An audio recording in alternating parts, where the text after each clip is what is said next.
អាយឧត្តមអភិសន្ធិបណ្ឌិត ស សុខាអំពីវិនិយោគបុរសទាំងឡាយវត្តមានស្ត្រីនៅក្នុងការងារគ្រប់វិស័យ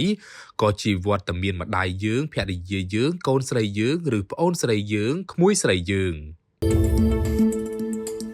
អាដាមអភិសន្ធិបណ្ឌិត ស សុខាឧបនាយករដ្ឋមន្ត្រីក្រសួងមហាផ្ទៃបានអំពាវនាវឲ្យបុរសទាំងឡាយថាវត្តមានស្ត្រីនៅក្នុងការងារគ្រប់វិស័យគ្រប់កន្លែងនិងគ្រប់ពេលជាវត្តមានរបស់ម្ដាយយើងភរិយាយើងកូនស្រីយើងឬប្អូនស្រីយើងក្មួយស្រីយើងដូចនេះដែរការអំពាវនាវរបស់អាយឧត្តមអភិសន្ធិបណ្ឌិត ស សុខាស្របពេលដែលមហាជនជាពិសេសអ្នកលេងបណ្ដាញសង្គមកំពុងនាំគ្នាប្រតិកម្មយ៉ាងចាស់ដៃទៅលើ MC កីឡាប្រដាល់ម្នាក់ដែលប្រើប្រាស់ពាក្យសម្ដីមិនសមរម្យទៅលើតារាបង្ហាញម៉ូដនិងជាតារាសម្ដែងតាមរយៈបណ្ដាញសង្គម Facebook នៅថ្ងៃទី4ខែមីនាឆ្នាំ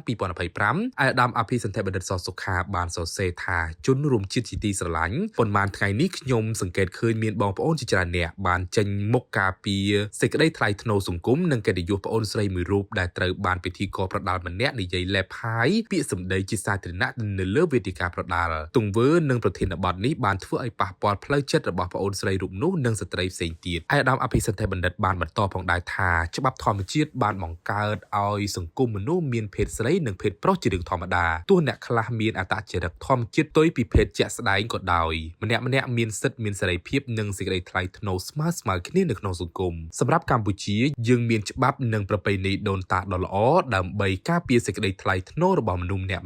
ដូច្នេះទង្វើទាំងឡាយណាដែលជ្រុលហួសព្រំដែននៃសិទ្ធិបំពានលើប្រពៃណីនិងសិលធម៌សង្គមប្រកាសណាស់នឹងទទួលបានមកវិញនៅការប្រតិកម្មតបទាញចេញពីករណីប្អូនស្រីនិងទោះដោយចេតនាអ្វីពីសំណាក់ប្អូនប្រុសពិធីករប្រដាល់អាយដាមអភិសន្ធិបណ្ឌិតសូមយកឱកាសនេះអំពាវនាវបរិសុទ្ធទាំងឡាយថាវត្តមានស្ត្រីនៅក្នុងការងារគ្រប់វិស័យគ្រប់កន្លែងគ្រប់ពេលគឺជាវត្តមានរបស់ម្ដាយយើងភរិយាយើងកូនស្រីយើងឬប្អូនស្រីយើងក្មួយស្រីយើងដូចនេះដែរមិនថាបុរសឬស្ត្រីការខិតខំបំពេញការងារទាំងយប់ទាំងថ្ងៃតាមសមត្ថភាពនិងលទ្ធផលរៀងៗខ្លួននោះគឺដើម្បីជីវភាពរបស់ខ្លួនឯងនិងក្រុមគ្រួសារនៅឯផ្ទះហើយសុទ្ធតែបានចូលរួមចំណែកយ៉ាងធំធេងដល់ការអភិវឌ្ឍនិងភាពរីកចម្រើនរបស់សង្គមជាតិអាយឧត្តមអភិសន្ធិបណ្ឌិតបានបន្ថែមផងដែរថាខ្មែរយើងថ្លៃថ្នូរណាស់ខ្មែរយើងជាពូជអម្បូរដែលគេគោរពនិងផ្ដល់តម្លៃដល់ស្ត្រីរាប់រយពាន់ឆ្នាំមកហើយមេភូមិមេស្រុកមេខេត្តមេបាមេកោយគឺមេដែលសម្ដៅដល់មាតា